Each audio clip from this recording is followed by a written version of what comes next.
Bismillahirrahmanirrahim. Ditawar Pak, 2 kali lipat dilepas. Tadi 80 sekarang jadi 160 ya, kurang-kurangan dikit lah. Kenapa? Online ilallah. Orang nggak mau mikirin yang begini. Cuma 3 tahun kebeli sekian toko dia. Di depannya orang jualan udah 20 tahun begitu-gitu aja. Pak masih pakai gerobak. Kita nggak ngeremahin siapa-siapa Pak. Ini berbicara marketing langit. Ya. Yaitu, inilah ilmu pengasihan tertinggi. Ilmulah ilmu jalbur rizq. Apa jalbur rizq?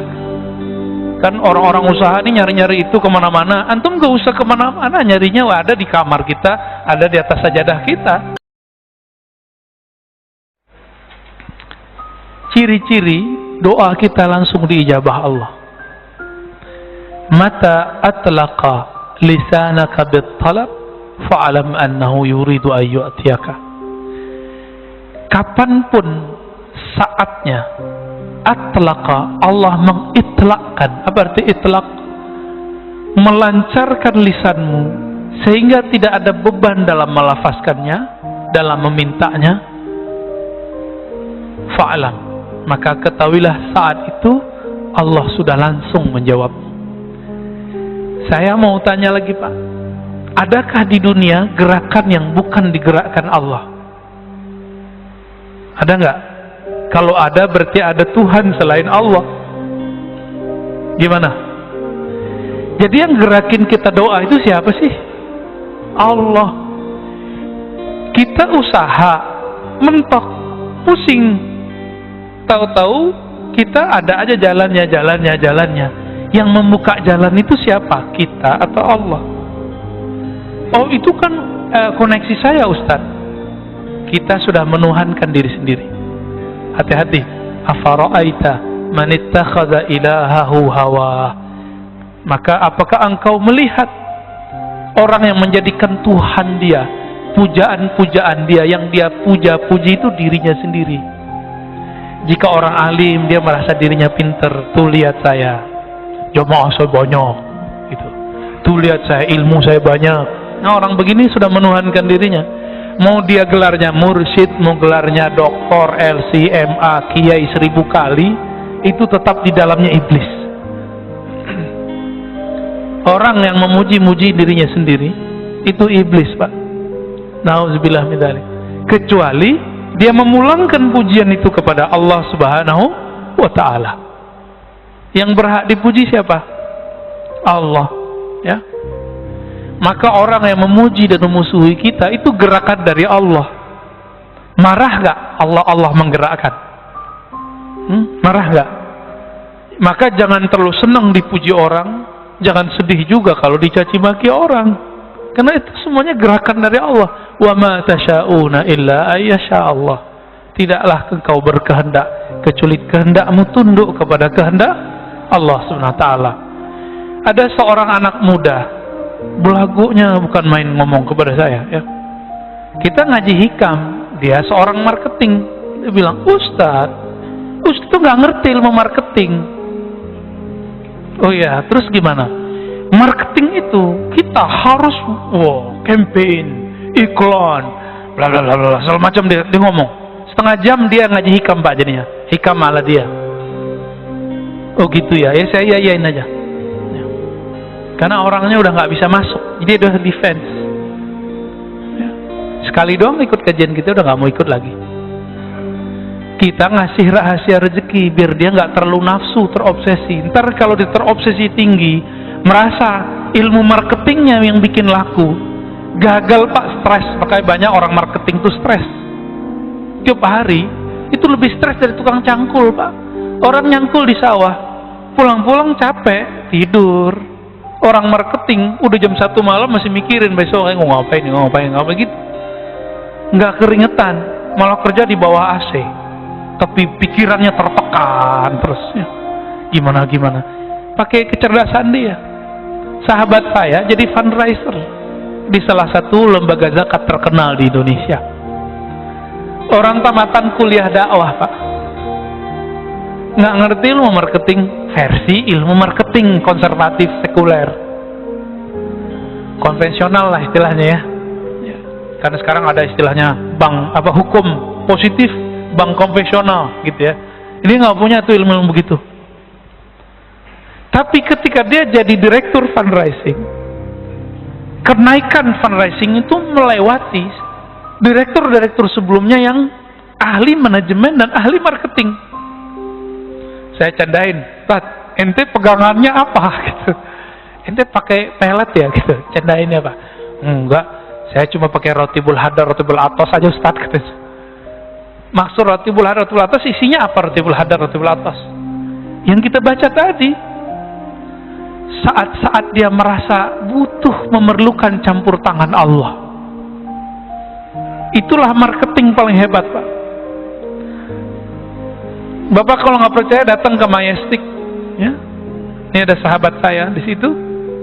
Dia punya butik dan batik ya. Terus punya food court. Saya tanya, kamu pakai online nggak? Jauh sebelum zaman online begini nih. Enggak Ustaz, saya online ilallah katanya. Loh maksudnya gimana tuh Mas? Gitu. Saya itu Ustaz punya karyawan 40-an orang. Kami semuanya menghidupkan channel sholat duha katanya. Terus kalau kami doa, orang kan doa, jika ya Allah jika rezeki kami di langit turunkanlah, jika bumi keluarkanlah, jika jauh dekatkanlah, kan begitu. Kalau kami lebih eksplisit Ustaz, jika di langit ya Allah turunkan ke toko kami. Sebutin Pak tokonya. Jika di bumi maka keluarkanlah, antar ke toko kami. Yang minta sehari itu jadi mereka sip-sipan sholat duhanya. Gantian. Jadi mulai dari jam 8 sampai jam 11 nggak berhenti tuh orang sholat duha.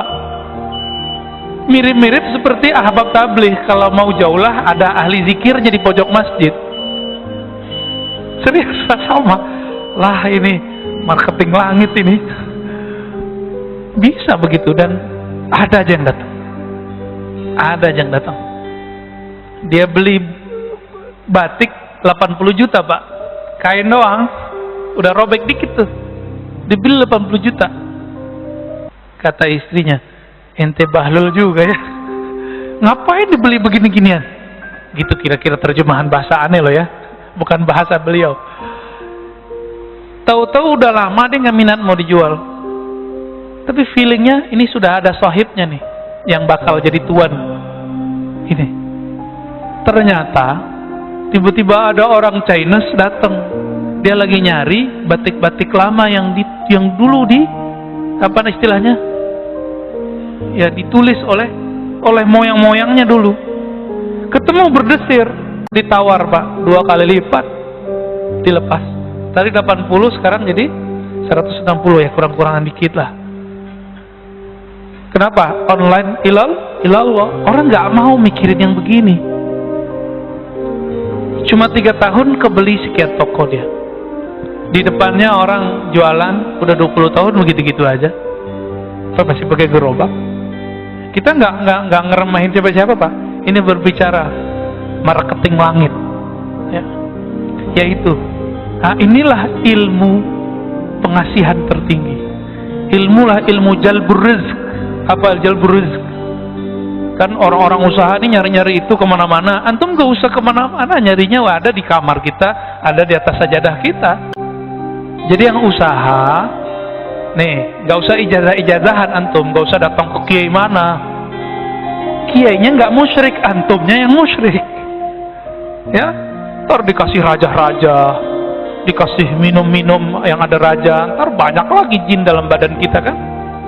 Ntar dikasih apa, simbol-simbol jimat.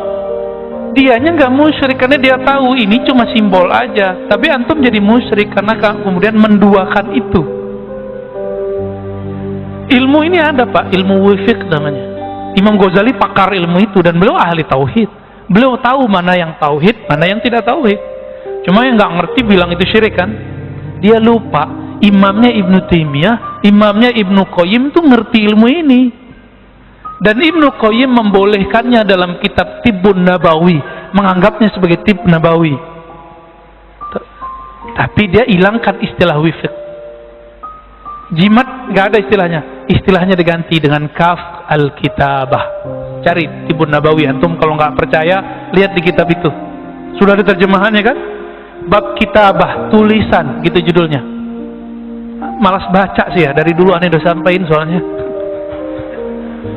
Jadi kadang-kadang kita makan dulu masih mahasiswa, makan, masuk warteg, masuk rumah makan fulan, masuk resto. Saya tuh nggak nyaman Pak kadang. Karena tiba-tiba saya mata itu liar aja ngeliat sudut mana, ternyata di situ ada raja. Ternyata di ujung mana ada jimat. Nah itu bikin nggak nyaman tuh makan di situ. Ya. Maka teman-teman praktisi hikmah pun tolong ajari kliennya, muridnya, santrinya tauhid, baru diajarin itu wifi. Kalau nggak usah deh, ntar jadi musyrik ya. Ajarin ini aja nih ya, sholat duha ya, sholat duha. Saya punya guru nih terakhir ya, sebelum tanya jawab. Ada tanya jawab Pak Mirwan? Ada ya. Guru saya dari remaja umur belasan tahun nggak pernah ninggalin duha Pak. Itu kalau pagi-pagi beliau beli telur atau beli makanan untuk anak-anaknya, kalau belanja di toko kelontong, itu toko itu laku sampai malam Pak. Kenapa? Berkah sholat dia. Dimanapun dia jalan diberkahi Allah. Ada dalilnya nggak tuh? Musyrik kata. Baca kitab biar nggak jadi musyrik.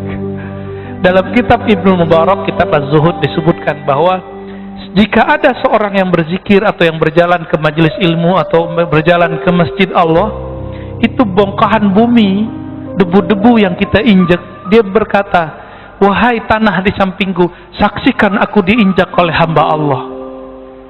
Senang dia Pak. Jadi kalau dibalik gimana? Kalau kita maksiat di bumi Allah, itu bumi ngutuk-ngutuk kita Pak. Oi, cepetan pergi gitu. Semoga kamu ketahuan. Kita ketakutan kalau kita maksiat Pak. Allahumma sholli ala nabiyina Muhammad.